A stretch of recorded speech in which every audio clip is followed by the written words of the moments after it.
Today I'm going to show you how to take this pre-cut kit and turn it into this cute table runner. This is a super simple beginner-friendly project. If you're new to quilting, I definitely recommend starting with something like this because all of the hassle of cutting things out is already taken care of for you. But if you're someone who already has fabric at home, we also sell just the pattern. The kit includes all of the squares cut out. We have binding, backing, and the pattern.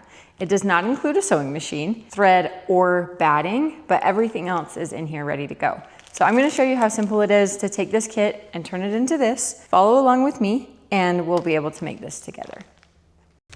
So let's open up this kit and I'll show you what's inside. We will need this, I'll set that here, and we're gonna need all of our squares. So these are our 2.5 inch squares and there's a lot of different colors. So we'll sort them out by pumpkin. These guys, this like pretty white on natural set, they're all like different in here and it's really fun. That is our background. So we won't get to too many of those yet because we're gonna start with the pumpkins. And then we have a couple other prints here too. These are our 3 inch squares and these also are part of the pumpkins. The things we won't need for a little bit are the backing piece, which all of our backing pieces are gonna be different. We just go through a lot of it. It's hard to keep the same things in stock. So they'll always coordinate with the kit and I try to coordinate them with the binding. This one's pretty exciting. A lot of the times we have like plaids or pumpkins or different things that work with this. So the sage is the binding. These strips are part of the border and we won't do that until all of our pumpkins are sewn together. So let's put these just back in the bag so we don't lose them and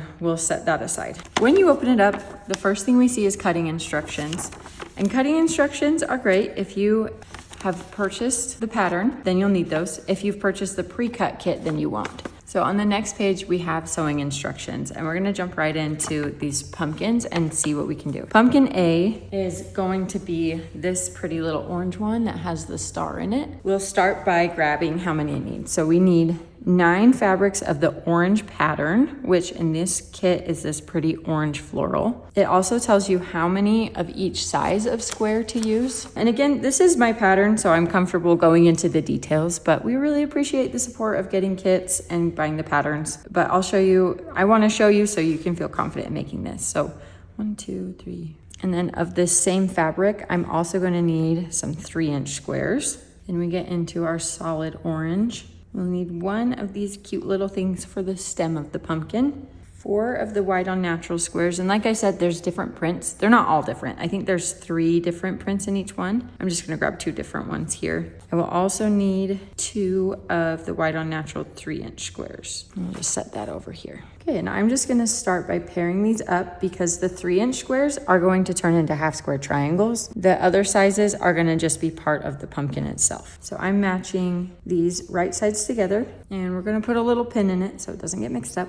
The white on natural can be kind of tricky to see which is the right side, but if you look at it like kind of sideways, the right side is more reflective, like the white is more reflective, and on the back it's harder to see. It's not super noticeable when you flip it, but that's how you can tell the difference. Now I'm going to turn all of these into half square triangles. I have another tutorial on how to make half square triangles. So if you're new to that, I have that linked here so that you can see exactly like step by step what you need for making half square triangles. I'm just gonna go fast here so you can see the whole kit and how it all comes together.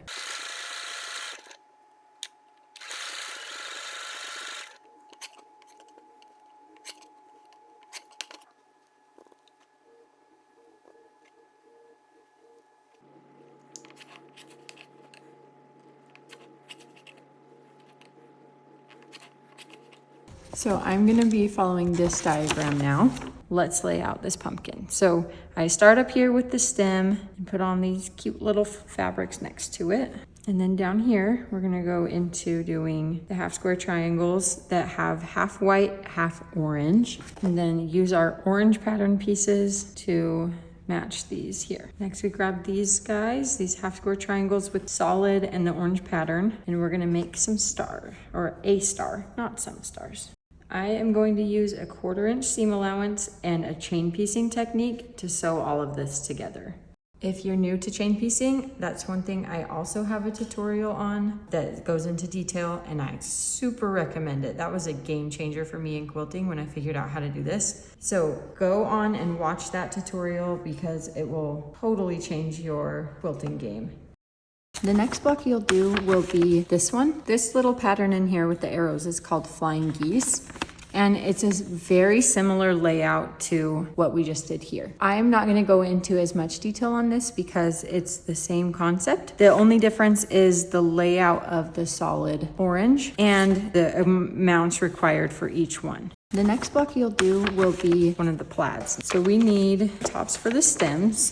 Then the 3-inch squares that you're going to make for the corners, you only need 2 for each pumpkin. So if you're feeling ambitious, you do each pumpkins now. So you make all 4 because you have 2 of these plaid pumpkins. Or if not, you just make each pumpkin and it's on its own. So these are gonna become half square triangles, and I'm gonna make those really quick. One thing to note on the half square triangles is that I'm always gonna press on this pattern. I'm always gonna press the seam to the darker fabric. That's important on this one. If you want to know everything I know about pressing seams, I have a whole video on that, and it's a little bit longer than I expected it to be, but I guess there's just a lot to talk about. So for now, just press the seams towards the darker fabric. If you want to learn more, that's a great resource. Now that I made my half square triangles, I can get into the rest of the block. So I'm gonna take the black that I need and the solid gray, as well as the solid white. And something that feels weird about laying this out is that you're not alternating gray and black and white on every piece. It's like every row is alternating that way. These guys are in the corner and it alternates black, gray, black, gray, black. And then the other row is gray, white, gray, white, gray. Once you have it matched up, we'll get back into chain piecing.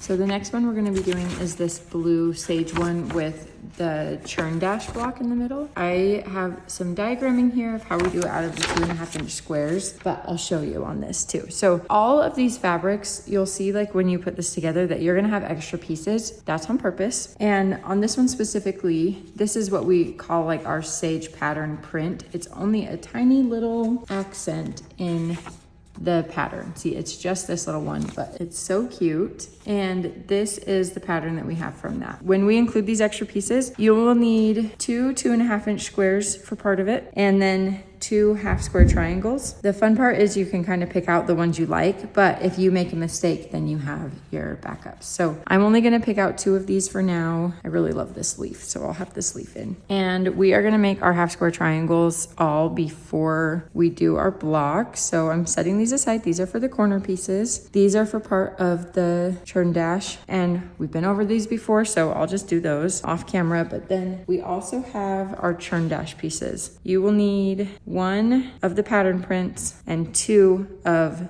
the squares, of the sage green squares, and we'll just sew these together. Then we're gonna press these seams open and get this as flat as we can. Then once you have these cute little strips, we are gonna take this, fold it in half, and you can use a rotary cutter if you want, but I'm gonna be very bold, I guess, in the quilter's world, and just use scissors and cut it in half. We just want these pieces, this little sage pattern, to be the same size for both of those, which is why we do it this way. And then I'm gonna trim my block. I'm gonna cut off this end to be at 2.5 inches so that this is a 2.5-inch square. So I'm just lining up my mark on my ruler at 2.5 inches with the outside edge of the sage pattern. And then I'm cutting off the solid piece here. So now I have 4 little pieces that are all with this like same line going down the side. Now I'm just laying out my pumpkin like I've done for all the other ones. And these background pieces, I've just tried to mix them up so that they're random, so that all the different prints hit in different places. I just love how that looks. Then we take our solid squares and go just 3 across the top, 1 on each side. And now we're gonna start building our Churndash block. We want our pattern piece to be, or our printed fabric piece, not the solid, to be facing towards the center for all of these. Then in the very middle of that Churndash block is just a single solid square.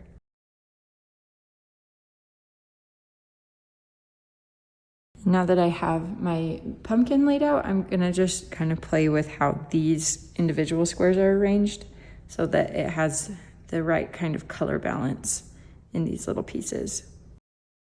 And once I'm happy with how that looks, I'm just gonna do my chain piecing and sewing that together.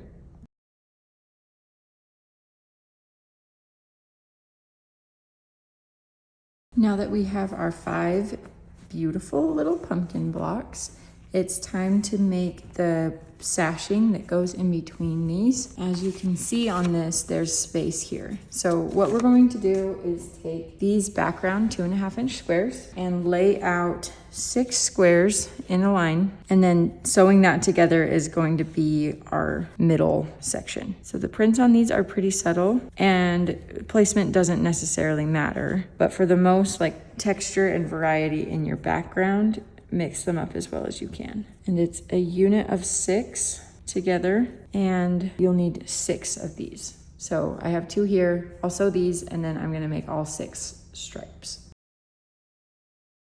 And as I'm piecing these, I'm kind of using a chain piecing, but it's not as precise as like the pumpkins were. And I'm just kind of like picking one up and saying like, okay, this one is different than the last. So I'll sew these together. It doesn't really matter on these. It's just for the background, and we just want the variety to look good. Once all your strips of 6 pieces are sewn together, we are gonna press these seams open. Now I'm gonna lay this out the same way that it's laid out on this pattern. So you have on the front of your pattern the picture of the pumpkins, and we're gonna match that with our layout.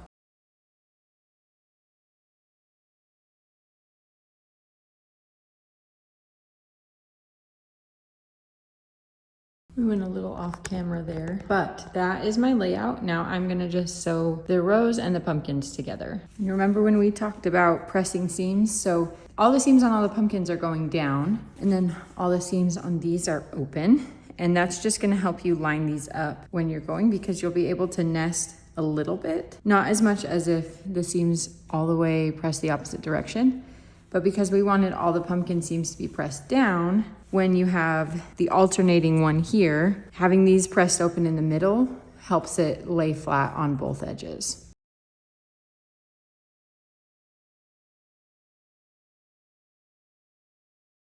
Good, so I did that right. I'm never really sure if I'm gonna do something right. And now I'm gonna press this seam, this new one that I just made, towards the pumpkin, away from that center border.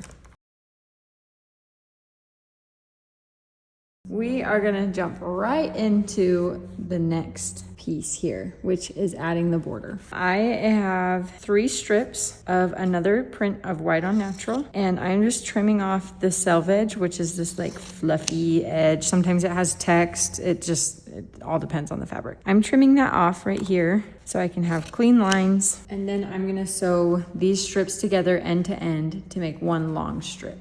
Now the process of adding borders is absolutely critical for making a good quilt. And by good, I just mean one that like lays flat. The easy way, what you think would work, is to just throw this down and sew it on and call it good. But to make a border that actually lays flat, we have to do a little bit more work than that. I am going to measure the top and the bottom sides, take that length, add it together, then divide by 2. And that is the length that I'm gonna cut my borders to. I have a whole video on why this matters and how to do it. So I'm just gonna do it really fast here, and then I'll meet you back. Once I have my pieces cut, which came out to 62 inches, I am going to find the center of my table runner. And mine was the same top and bottom, which you can generally expect on something this small, but that's not always the case. So I always start by finding the middle of the table runner and finding the middle of the binding strips and pinning from there. So you start in the center, go to the ends, and pin it in place like this. You can add more pins in between if you want. It doesn't matter how many you add in between, just whatever you're comfortable with, whatever gets the job done. And I know it seems tedious to do it this way, but I have worked with, at this point, thousands of quilts made by quilters all over the country of all different skill levels. And I can tell immediately when a quilt goes on my machine if a border was measured properly like this and sewn on properly, or if it was done with what I used to call shortcut quilting, where we make the steps easier, but it doesn't always have the same results. So now that I have this pinned, I know that any excess or any short would be worked into the strip. That's why we pin, to make sure that there's the same amount stretched across the whole quilt. And now I can just sit back and sew it on. Now when I get to a point like this, I realized that it's easier to sew with the table runner on the, well, it's easier to sew with this, seeing this as the back instead of the strip, because at points like this, you have your seam allowance that has blocked or that has come up, and you have this extra piece right here. So the point is a 1/4 inch away from the edge, and you wanna make sure that you hit that on the right spot, even if you're adjusting like the true width of your seam allowance. So if you're sewing with the strip on the inside and this on the top, then it's easier to see those marks, but I'm just gonna do it this way. Mostly because I've already started.